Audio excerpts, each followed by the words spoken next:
والله ما بهدنا بقدر ديانا ديان ديان انا بني شامل ديان كل ديان Tünel yapacağız. Orası belki kafe güzel bir park olur. Yeni cezaevler dergah gibi olur. Yani çok güzel. Benim bu projeyi uygulasalar oradan tünel yapacaklar. Mesela daha beriden de şuradan da tünel yap. Ben uzatmayayım. Bir şeye kadar yapsa. Bu Hodri Meydanı var ya. Ya petrol oraya kadar alttan yapsın bir geçit. Bunu da böyle bir bağlasa mükemmel. Bak o park yani insana çok rahat gidip gelebilir. Yani o bir artı turizm yolu açıldı ya. Yani hakikaten bu turizm yolu açılsaydı işe yaparım. والله ما بهدنا ديان بقدر ديانا ديان ديان انا بني شامل ديان كل ديان شمال ديان شمال ما هذا ديان ما بيجن ديان ما في نادي عندنا ديان نادي تقبل مني عندنا خلاص لا كثير امشي هو اي كما بركي اصليها يعني burada bu alanın ortasına benim bir şeyler her şey aklına gelebilir.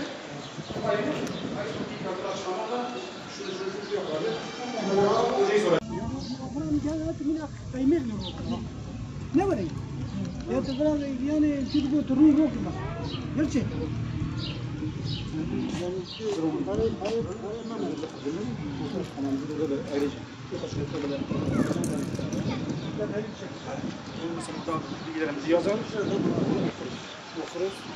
Dağpınar Eyüp Bey İlçe Başkanlığı olarak Eyüp Peygamber makamı içerisindeki esnafımızı ziyaret ettik. Onların sorun ve sıkıntılarını dinledik.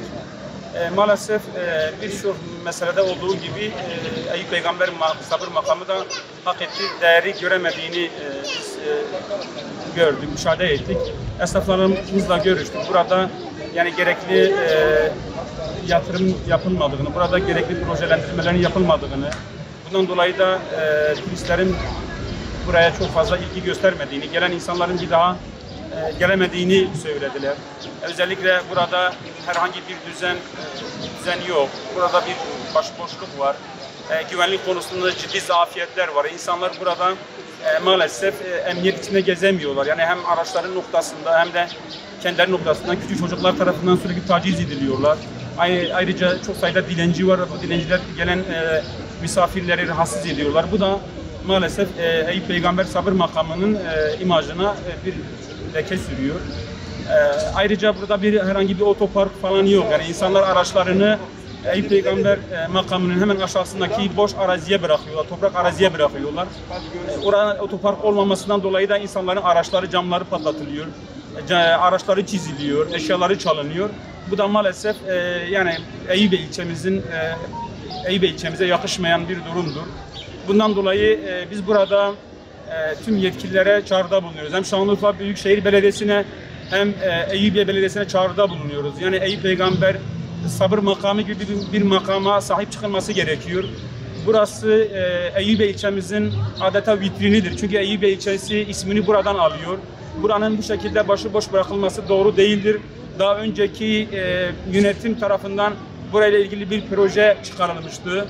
Bu proje gündeme geldi. Hatta bu proje için belli bir miktarda paranın da geldiği iddia ediliyor.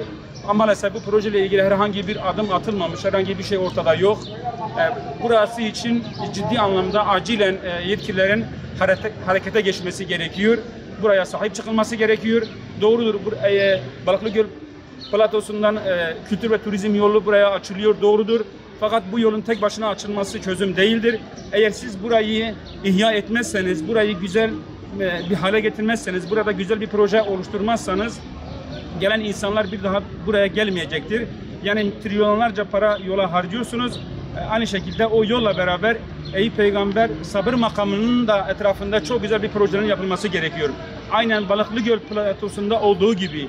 Yani içerisinde insanların rahatça oturabileceği, dinlenebileceği, küçük havuzların bulunduğu, yürüyüş yollarının bulunduğu, insanların içerisinde rahat oturup yemek yiyebilecekleri, temiz, nezih, huzurlu ve güvenli ortamların oluşturulması gerekiyor. Bunun için de bu iş belediyelerimize düşüyor. Biz buradan Hüdapar Eyüpiye İlçe Başkanlığı olarak bütün yetkililere çağrıda bulunuyoruz. Eyüp Peygamber sabır makamına sahip çıkalım. Eyüp Peygamber sabır makamını böyle başıboş bir halde bırakmayalım.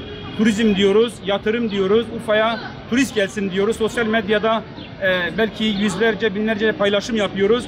İnsanlar geliyorlar ama buradaki ortamı gördükten sonra maalesef insanlar bir daha buraya gelmiyorlar. Ondan dolayı biz hepimiz Eyüp Peygamber sabır makamına sahip çıkmamız gerekiyor. Saygılarımız.